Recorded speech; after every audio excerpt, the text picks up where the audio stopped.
She will just come at me and say, Mommy.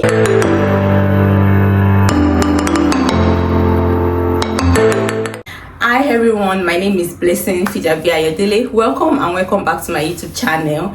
So on my channel, I talk about nursing, beauty, lifestyle, family lifestyle, life hacks, DIYs, and many more. Today you can see I have a guest with me. So if you want to know what is up in this video, just stick to this channel and keep on watching. Mama!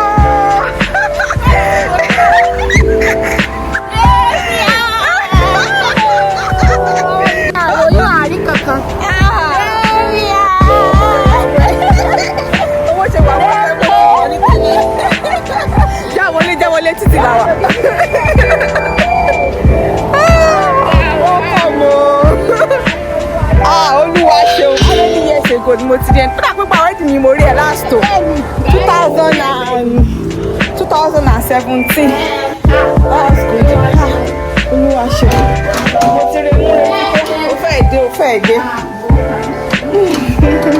Wow, what a lovely house. Thank you. So guys, my guest is here and I'll ask her to go ahead to introduce herself. So can you introduce yourself, please? Okay, thank you very much. My name is Islamiat. I'm also a registered nurse, and I'm a mother of two beautiful princesses. So, so Blessing is my friend. You know, we've been friends since 2010. Yeah. When we met in school of nursing. So, and because she's wearing Fijabi and I'm also wearing Fada FF, and so. Because we always sit together for exam. Exactly, and we stay in the same room. So and since then we've been good. Yeah. She was my roommate actually when we were in school of nursing, and oh my god, those periods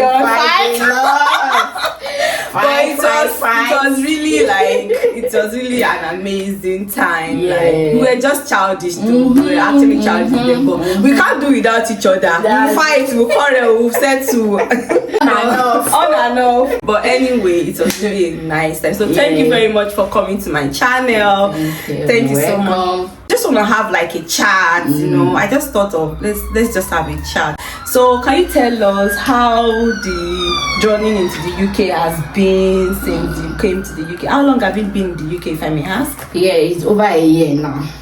It's over a year.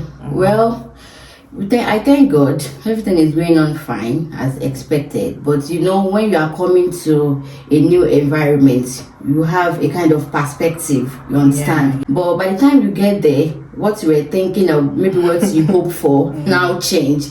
You begin to feel somehow, you begin to think of negative things, but with people and with God, with good people advising you, then you just go over it. So I'm good. We thank God. Coming to UK with two kids, honestly, it hasn't been easy. I'm not gonna lie to you, but I give God all the glory.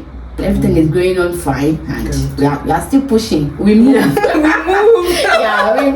We move. That's good. So you said you have two children. So can you tell me how have you been coping with childcare? Oh my God! And your husband is also a nurse. You can imagine. So how have you been coping with childcare? Everything. Just let us know. Tell us. Childcare in UK honestly is not easy. I'm not gonna lie to you. When I first came then, I had my first child is 6 years old now, and the second one is going to be 3 by October. So because of the age, because they are still little, my husband is going to go to work, so I'm going to be the only one with them. And I'm also working as well. I usually do nights. So whenever I come back from nights, my husband will have helped me to dress for the one that is going to school, because the one that is less than 3 has not yet started schooling. So before I come back, he's going to help me to dress up for the first child, and then I'm going to take her to school. So when I take her to school, I'll come back maybe around 9 o'clock. That is when I will now think of going to bed. And you know the funniest thing? When I've prepared that, okay, now I'm going to bed, that's when the little one she will just come at me and say, Mommy, poo-poo. Oh my God. I'll be like, poo. I'll stand up again, go and clean up, and then when I just finish with that, you know the next thing, maybe I'm now, feeling asleep and I'm already dozing off. She'll just come, Mommy, hungry, I want to eat something.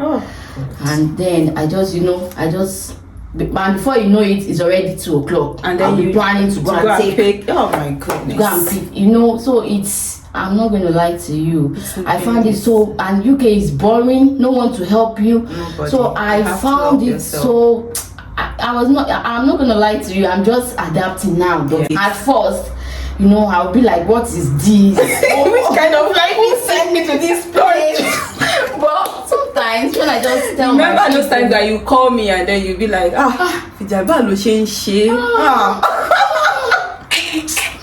I'll be like, don't worry, you will understand, you get used to it. To be honest with you, it's never gonna be easy until maybe when they are now in the university. Exactly. Because that's the truth. It's not a course. I'm not cursing. It's by the time from one stage to another, it's gonna be another challenge. So you just prepare yourself for it. I'll prepare my mind now, Then I'm gonna call my people at home and tell especially my sister.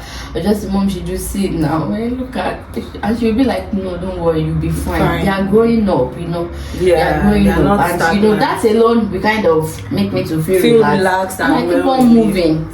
So thank you so much for the chit chat. It was really interesting. So right now we want to go into today's discussion, which is talking about the differences and the similarities between OET and IELTS. I've gone through that before and she has gone through the and I just want you to hear from the horse's mouth. I want you to hear from somebody that have actually experienced both exam. So I want you to hear their own personal experience. I have my own personal experience, which I shared with her and then gave her like go ahead that she should choose between the two. So Islamiat, can you tell us how was it? How you've done your English exam? So can you, with your own personal experience, can you just share the similarities, the differences? What do you think? And if you're gonna advise somebody, what do you think you advise someone to do? Okay, let me just first start with my own, experience. Firstly, I was preparing for IELTS when I came to UK, and on this fateful day, she called me. Fijabi, and when she called me, she was like, as we were chatting, so she just told me that okay, so I started preparing for your exam, and I said yes, that I'm preparing for IELTS, and she was like, why can't you go for OET? And because I don't have any knowledge, I don't have any information, I didn't know anything about OET, so I was kind of, what is OET? What do you mean by OET? And she now explained everything to me, that is this, blah blah blah, and that was when I gave it a go and I started preparing for it. But the first thing I first noticed was that I just fall in love. I don't feel like I'm preparing for exam. I feel like I'm doing something that I know how to do to myself. So that was the first thing I noticed. I was like, come, this is what I used to do now. Just to speak, interact with your patient. And that was when I continued reading, preparing, and that was it. I fall in love. In fact, in a day, I make sure that I do one reading, one speaking. Before IELTS, I find it boring. It's more abstract. Exactly. You can't predict. It's not enjoyable to study. To study IELTS. And IELTS, then I'll just be reading some things. I'll be like, what is the meaning of this?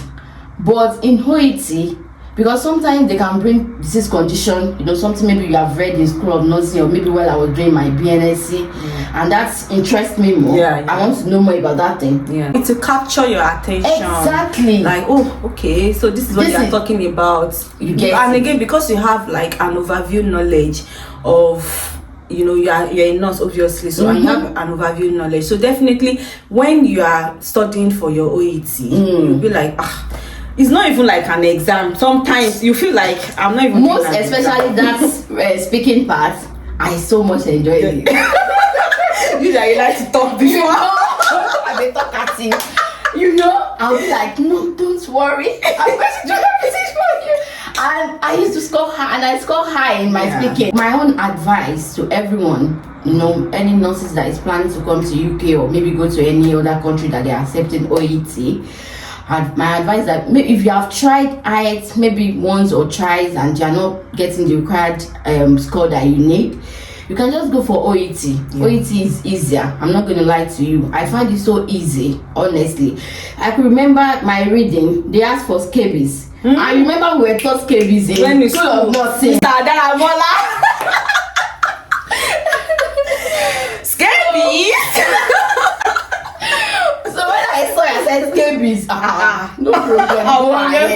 So even the speaking, these are things we normally do on a normal basis. We talk to our patients, we empathize with them, we calm their anxiety. So basically, those are the things you're going to do in your speaking. And so because of that, I found it so easy because what I'm reading is something that I've known about. So you understand. So that is it. So just try it, honestly. I'm not going to lie.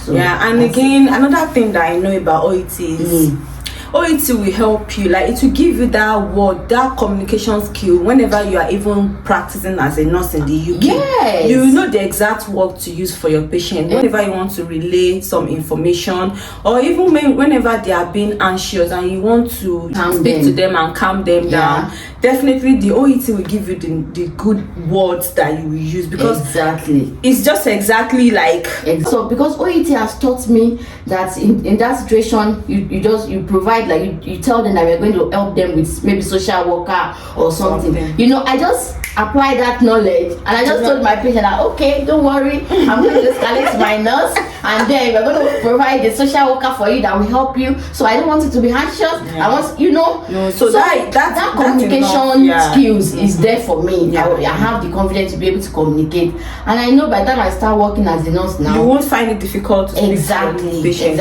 Which I know IELTS cannot. IELTS is I'm not shading IELTS English, but the truth is, if you are a professional, especially and you are a healthcare worker, and you want to prepare for English language exam that would help you, that will even help your career generally, I think, to my knowledge, I think OET is quite better for healthcare workers. I don't know for other professionals. Though OET is expensive. People might be looking at that money aspect.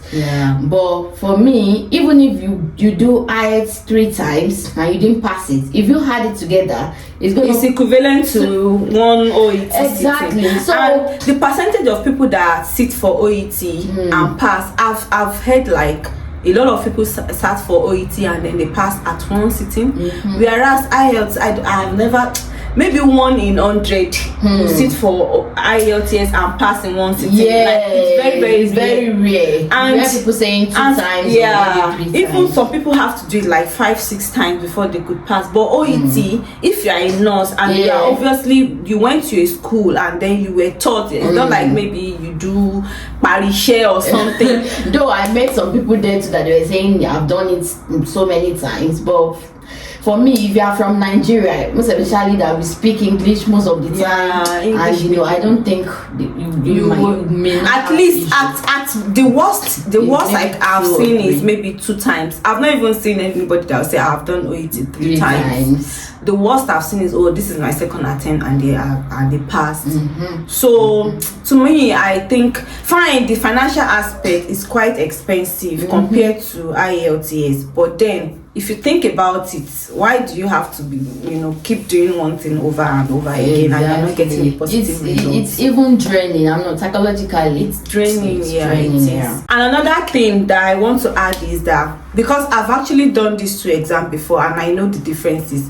So in listening for OET, you don't use any earpiece, whereas in IELTS they provide earpiece for you. But in OET it's like a loudspeaker that everybody will listen in one go. So if you are a kind of person that you are thinking of doing going for OET now because of this video, so please, whenever you are practicing your listening, don't practice with earpiece, just practice with your speaker with loud? what's here in UK, all the center they don't use earpiece. Don't you? So and one other thing is that their scoring is different. IELTS score they use maybe from band. It's from band 0 to 9. Why OET uses A to E alphabet. Alphabet. Yeah, if you have 300 it's C plus. If you have 350 it's B. And I think the acceptable is 350, right? Yes, 350 for nurses, but only in C in writing that you can have C plus, which is 300. Yeah. Okay, right. For nurses. For nurses. I don't know for doctors and all that. I'm not really sure about that. For nurses, it's something that one can actually find out. Yeah. So,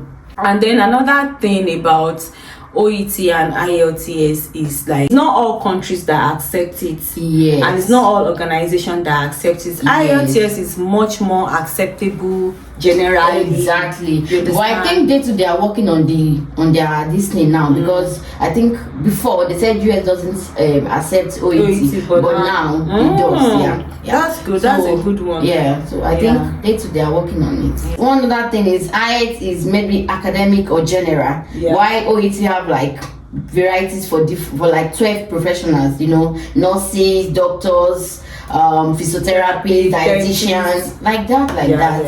So it's more of healthcare worker exam. But IELTS is just for anybody. Anybody planning to come to UK or anywhere. So guys, thank you so much for listening. I've come to the end of this video. If you want me to say anything or you want me to make any video under this video, just put it in the comment section. Okay, thank you so much for watching, and I will see you in my next video. Say bye to my channel. Bye. Subscribe to our channel. Oh, thank you. Thank